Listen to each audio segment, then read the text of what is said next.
In a city of more than 5 million people, absence is easy to miss. Doors close, phones go unanswered, families disappear behind walls, and most of the time, nobody notices. But in mid-November 2025, something broke that pattern. Not a scream, not a gunshot, not an alarm. A smell that refused to be ignored. When that door was finally opened, 3 members of the same family were found dead inside. A father, a mother, and their daughter. The video and drop a comment below. We'd love to hear your thoughts and theories. Your support helps us dig deeper, uncover the truth, and tell even more chilling stories you won't find anywhere else. Now, let's dive into today's mystery.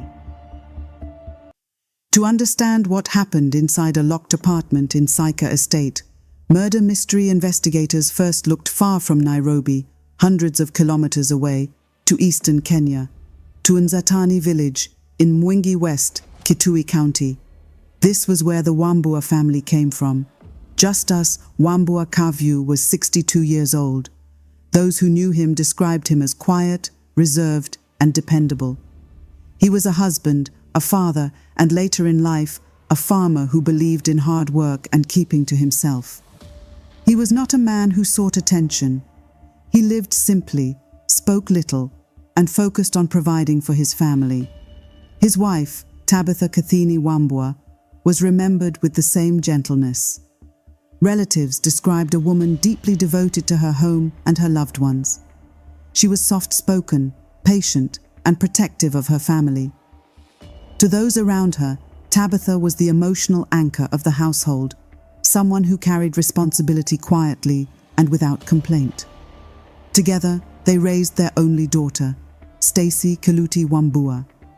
Stacey was 25 years old. Friends and relatives described her as kind-hearted and helpful, a young woman who avoided conflict and kept close to her parents. She was not known to party. She was not known to cause trouble. She was known to be home. Her life followed a routine shaped by family, responsibility, and privacy. Those who knew the Wambuas, both in Kiluti and later in Nairobi, described them as close-knit, respectful, and deeply private. They did not share their struggles openly. They did not ask for help easily. And they did not draw attention to themselves. Which was why, when news spread that all 3 members of the same family had been found dead inside their Nairobi apartment, the reaction was immediate and unanimous. Shock, disbelief, and one question that refused to fade. How did a family like this disappear without anyone noticing? This was not the first time tragedy had visited the Wambua family.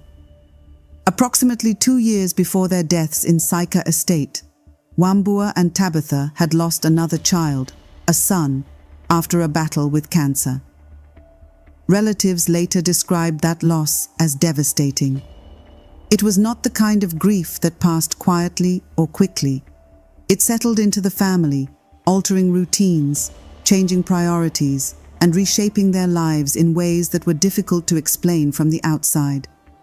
Those close to them said the pain lingered long after the burial, long after condolences stopped coming, and long after life was expected to return to normal.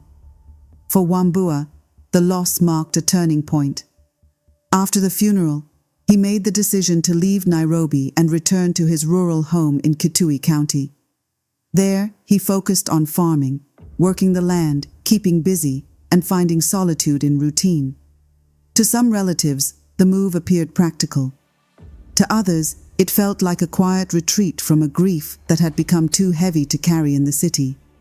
Tabitha and their daughter Stacey remained behind in Nairobi. They continued living in Saika Estate, maintaining the life the family had built there. Same family, different locations. A separation shaped not by conflict, but by loss. Relatives said the distance was never intended to be permanent. Wambua would travel back and forth. Communication continued. On the surface, the family remained connected. But grief has a way of creating spaces that cannot be measured on a map. Later, as investigators began reconstructing the final days of the Wambua family, this period of separation stood out, not as evidence of wrongdoing, but as a critical context, because distance, whether emotional or physical, often leaves behind gaps. And in those gaps, questions begin to form. Questions that, in this case, would never be easily answered. Sometime in early November 2025, communication with the family stopped. Phone calls went unanswered. Messages remained unread. At first, relatives were not alarmed. People travel, phones switch off, life gets busy. But days passed, and then neighbors noticed the smell. Concerned relatives asked someone they trusted to check on the home. Neighbors also reported a foul odor coming from the residence. Authorities were contacted. On Saturday, November 15, 2025, police officers entered a quiet residence in Saika. What they found inside would confirm the fears that had been building for days. Inside the house were 3 bodies, all in advanced stages of decomposition. The victims were members of the same family. Wambua was found inside the bathroom. His body was confined to a small enclosed space, one that had trapped heat and accelerated decay. Tabitha Kathini Wambua was discovered in one of the bedrooms. She lay motionless, separated from the rest of the house, hidden behind a closed door. Stacey Kiluti Wambua was found in another section of the home, her body located away from the others, as though the house itself had become divided in their final moments. Investigators quickly established that the deaths had not occurred recently. The condition of the bodies suggested the family had been dead for several days, possibly longer. As police documented the scene, details began to emerge. Some early reports indicated that Tabitha and Stacey showed visible injuries. The nature and timing of those injuries were not immediately clear, but they raised troubling questions about what had happened inside the house before death. Outside, neighbors watched in disbelief. Many said they had noticed nothing unusual. No screams, no sounds of struggle, no movement. The house had remained silent. In a densely populated apartment block, life had continued just a few meters away. Doors opening and closing, children playing, neighbors coming and going, all while death sat undetected behind closed walls. By the time authorities arrived, whatever had happened inside the Saika residence had already reached its irreversible conclusion. The discovery marked the beginning of a complex investigation, one that would force detectives to reconstruct not just how the family died, but what unfolded in the unseen days before anyone realized they were gone. As detectives from Njiru Sub-County DCI took over the case, they were confronted with 2 conflicting explanations. Both were deeply troubling, and both remained under active investigation. The first theory points to a possible murder-suicide. Under this explanation, investigators are examining whether Wambua may have caused the deaths of his wife and daughter before taking his own life. Police sources confirmed that a document believed to be a suicide note was recovered from inside the house. But authorities moved carefully. The note's authenticity has not been publicly verified. Its contents have not been disclosed, and it remains under forensic analysis. Investigators have emphasized that the document cannot be treated as conclusive evidence, not without full examination and corroboration.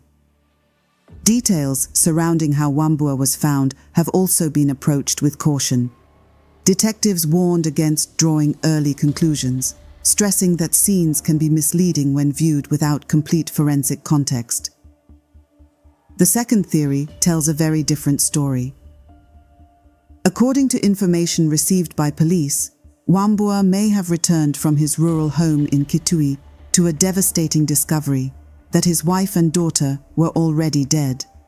Overcome by shock and grief, investigators are considering whether he may have later taken his own life. Police have stated clearly that this version of events is also unconfirmed. It remains under investigation, alongside other possibilities. What makes the case especially difficult is timing. With the deaths believed to have occurred days before discovery, detectives are left reconstructing a sequence of events without witnesses, without phone activity, and without a clear moment when everything changed. Who died first, and when? Until forensic findings are complete, both theories remain open, suspended between evidence, uncertainty, and the unanswered silence left behind. The 3 bodies were taken to the city mortuary for post-mortem examinations. As of now, the findings have not been made public. Authorities have remained tight-lipped, and the exact causes of death for Wambua, Tabitha, and Stacey remain unknown. Until the autopsy reports are released, the deaths of the family remain shrouded in uncertainty, a mystery yet to be solved. 3 lives ended in a single house. A family that once shared meals, laughter, and grief, now united only in death.